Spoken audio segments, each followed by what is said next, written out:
Next point है chapter में laws of exponent. मतलब एक्सपोनेंट तो आपको समझ में आ गया कि क्या बेस है क्या पावर है, उसको किस तरह से हमें सिंप्लीफाई करना है, उसकी क्या वैल्यू होगी। अब अगर दो एक्सपोनेंट हैं, दो वैल्यूज हैं, तो उनका आपस में मल्टीप्लीकेशन एडिशन किस तरह से होगा वो देखते हैं। तो उसके क्या रूल्स होते हैं। तो सबसे पहला होता है multiplying power with the same base. Suppose 3 की पावर 2 और मल्टीप्लाई कर रहे हैं 3 की पावर 3 से, मतलब मल्टीप्लाई कर रहे हैं और बेस क्या है, सेम है, दोनों में बेस वैल्यू क्या है 3। तो क्या होगा इसमें आगे, तो देखिए इसको अगर हम इजी करते हैं 3 रेज टू दी पावर 2 को, तो क्या हो जाएगा 3 मल्टीप्लाइड बाय 3। अब इसको करेंगे तो 3 की पावर 3 है तो 3 को 3 टाइम्स मल्टीप्लाई करा, जैसे इससे ये वाला बन गया और इससे ये बन गया, ठीक है। 3 स्क्वायर मतलब 3 इंटू 3, 3 क्यूब मतलब 3 इंटू 3 इंटू 3 को 3 बार मल्टीप्लाई किया। अब हम होल इक्वेशन को देखें, 3 multiplied by 3 multiply 3 multiply 3 multiply 3 को कितनी बार मल्टीप्लाई किया गया है 5 टाइम्स। तो मतलब 3 multi raise to the power 5 हो गया यहां पर। तो अब यहां पे जब मल्टीप्लाई कर रहे हैं हम सेम पावर से, तो यहां पे पावर क्या हुई, पहले 2 3 थी, अब ऐड होके हो गई 5। 2 को हमने 3 में ऐड कर दिया तो बन गया 5। इसका मतलब क्या हुआ कि अगर बेस है a और इसकी पावर है m और इसको मल्टीप्लाई कर रहे हैं बेस a सेम बेस को, और पर पावर डिफरेंट है, यहां पे पावर m है यहां पे पावर n है, तो आंसर क्या होगा a की पावर m प्लस n। मतलब आपको ये सारी कैलकुलेशन करने की कोई जरूरत नहीं है।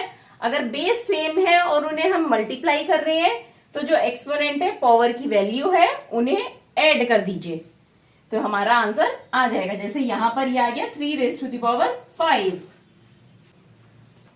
अब इसका सेकेंड रूल क्या है, पहला रूल था मल्टीप्लीकेशन के लिए, सेकेंड है डिवीजन के लिए, कि अगर सेम बेस को हम डिवाइड करें तो क्या होगा। सपोज 5 की पावर 6 डिवाइडेड बाय 5 की पावर 2, ठीक है। तो इसको क्या लिखेंगे हम, 5 की पावर 6 है तो मतलब 5 को 6 टाइम्स मल्टीप्लाई कर रहे हैं हम। इसमें कोई भी रूल ऐसे याद करने की, अगर आपको नहीं हो पा रहा है याद करने की जरूरत नहीं है, तो आप हमेशा इस तरह से सॉल्व करके देख लीजिए, एक इजी एग्जाम्पल लेके अपने आप पता चल जाएगा क्या रूल है। जैसे 5 की पावर 6 है तो मतलब 1 2 3 4 5 6। अब इसको डिवाइड किया क्या है 5 की पावर 2 से, तो 5 मल्टीप्लाइड बाय 5। अब देखिए ठीक है, इसको हमने इजी फॉर्म में लिख लिया, तब क्या होगा 1 5 से 1 5 कट हो गया, 1 5 से 1 5 कट हो गया, मल्टीप्लीकेशन में नीचे डिवीजन में कट हो गया। मतलब एक बार ऊपर 5 से मल्टीप्लाई करें, एक बार डिवाइड करें, इक्वल है तो कट कर दिया, तो कितने बचे 5, 1 2 3 4, मतलब 5 की पावर 4 बचा, 5 रेज टू दी पावर 4 इसका आंसर होगा। मतलब 6 में से हमने 2 को माइनस कर दिया, 6 माइनस 2, तो ये डिवीजन हो गया हमारा। तो दैट मीन्स अगर बेस वैल्यू सेम है a की power m divided by a की पावर n इक्वल टू क्या हो जाएगा a की पावर m माइनस n। पर क्या कंडीशन है, सेम जैसे मल्टीप्लीकेशन में थी, बेस वैल्यू सेम होनी चाहिए, तो क्या होगा एक्सपोनेंट माइनस हो जाएंगे। जैसे यहां पर हुआ 5 raise to the power 6 divided by 5 raise to the power 2 है, तो आंसर हो गया 5 रेज टू दी पावर 4। अब थर्ड रूल क्या है, taking power of a power, कि कोई पावर है उसकी भी अगेन पावर है, मतलब एक्सपोनेंट का भी एक्सपोनेंट। जैसे 3 की पावर 2 और इसकी और फिर से पावर क्या हो गई 3, मतलब 3 की एक्सपोनेंशियल वैल्यू क्या है 2, और इस पूरे की फिर से हमने एक्सपोनेंट क्या हो गया हमारा 3। तो इसको इजी करते हैं हम। सबसे पहले ब्रैकेट के अंदर क्या है 3 की पावर 2, तो 3 की पावर 3 को 3 से मल्टीप्लाई किया और रेज टू दी पावर 3, ठीक है। अभी हम एक एक स्टेप करके करते हैं। सबसे पहले हमने ब्रैकेट को सॉल्व कर लिया, तो 3 की पावर 2 है तो 3 इंटू 3। अब नेक्स्ट सॉल्व करते हैं, ब्रैकेट को खोलते हैं, तो ये क्या है 3, मतलब ब्रैकेट में जो भी चीज है उसको 3 टाइम्स हम मल्टीप्लाई करेंगे। 3 multiplied by 3 multiplied 3 by 3 multiplied by 3 multiply 3 multiply 3। इस सेट को हमने 3 बार मल्टीप्लाई कर लिया। तो क्या हुआ, 3 कितनी बार मल्टीप्लाई हो रहा है, 1 2 3 4 5 6, मतलब 3 को हमने 6 टाइम्स मल्टीप्लाई किया। 3 की पावर क्या हो गई, 6। मतलब यहाँ पे क्या देखने को मिला, 2 को 3 से हमने मल्टीप्लाई कर दिया। ये दोनों चीजें जो हैं इन्हें आपस में मल्टीप्लाई कर दिया।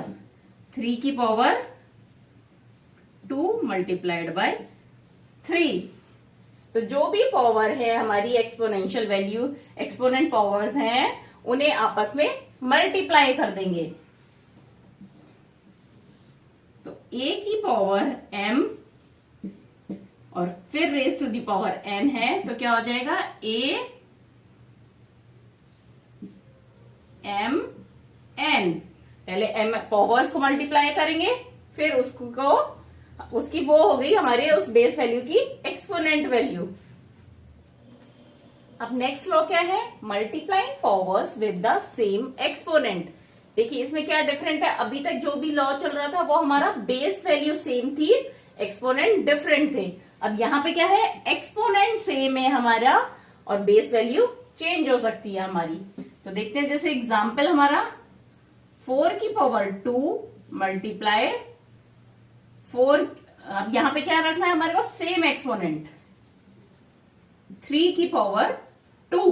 अब यहाँ पे बेस वैल्यू हो गई डिफरेंट, यहाँ 4 है यहाँ 3 है, बट एक्सपोनेंट की वैल्यू दोनों में सेम है 2 2।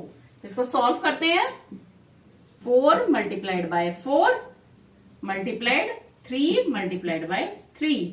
3 को 2 टाइम्स मल्टीप्लाई कर दिया, 4 को 2 टाइम्स मल्टीप्लाई कर दिया। अब हम क्या करते हैं, एक बार इनका ऑर्डर चेंज करते हैं। 4 मल्टीप्लाइड बाय 3 का एक सेट बना लिया, मल्टीप्लाई 4 मल्टीप्लाई 3 का एक सेट बना लिया। ठीक है, कोई फर्क नहीं पड़ा ना, 2 बार 4 मल्टीप्लाई हो रहा है, यहाँ भी 2 बार 4 मल्टीप्लाई हो रहा है, 2 बार 3 मल्टीप्लाई हो रहा है, यहाँ भी 2 बार 3 मल्टीप्लाई हो रहा है। और ये हमें पता है कि मल्टीप्लीकेशन में ऑर्डर चेंज होने से कोई फर्क नहीं पड़ता है। तो देखिए यहाँ पे हो गया 4 इंटू 3 की को हमने 2 बार मल्टीप्लाई किया है, तो इसकी पावर हो गई हमारी 2। अभी हम इसको मल्टीप्लाई कर रहे हैं, इजी नहीं कर रहे हैं। तो देखिए यहाँ पे क्या था, 4 और 3 बेस वैल्यू, तो अब हमने क्या किया, दोनों बेस वैल्यू को पहले मल्टीप्लाई कर दिया और फिर उसके ऊपर एक्सपोनेंट लगा दिया। दैट मीन्स अगर a की पावर m मल्टीप्लाई b की पावर m, मतलब बेस वैल्यू अलग है और एक्सपोनेंट वैल्यू दोनों में सेम है, तो क्या होगा, ab की पावर, इसमें ब्रैकेट की यहां जरूरत नहीं है, ab की पावर m, मतलब a को b से मल्टीप्लाई किया और उसकी पावर हो गई m। अब नेक्स्ट लॉ क्या है, dividing powers with the same exponent. इससे प्रीवियस में क्या था, मल्टीप्लाई कर रहे थे अगर सेम एक्सपोनेंट है, और यहाँ पे डिवाइड करेंगे। तो देखते हैं, सपोज यहाँ पे 4 की पावर 3 डिवाइडेड बाय 5 की पावर 3 है। तो अब इसको इजी करेंगे तो क्या हो जाएगा, 4 को 3 टाइम्स मल्टीप्लाई किया डिवाइडेड बाय 5 को नीचे 3 टाइम्स मल्टीप्लाई किया, क्योंकि 5 की पावर भी 3 है और 4 की पावर भी 3 है। जैसे हमने मल्टीप्लीकेशन के लिए सेट्स बनाए थे, यहाँ पे भी सेट बना लेते हैं। 4 5 का एक सेट, एक 4 5 का और एक 4 5 का। तो हो गया 4 by 5 multiply 4 by 5 multiply 4 by 5। अब 3 बार हमने 4 बाय 5 को मल्टीप्लाई किया है, तो हो गया हमारा 4 बाय 5 की पावर 3। तो अब यहाँ पे हमारे को क्या फिगर आउट करा हमने, a की पावर m है और डिवाइडेड बाय b की पावर m है। तो हम क्या करेंगे, a और b को पहले ही डिवाइड करके फिर उसकी कंबाइंड पावर m लगा सकते हैं।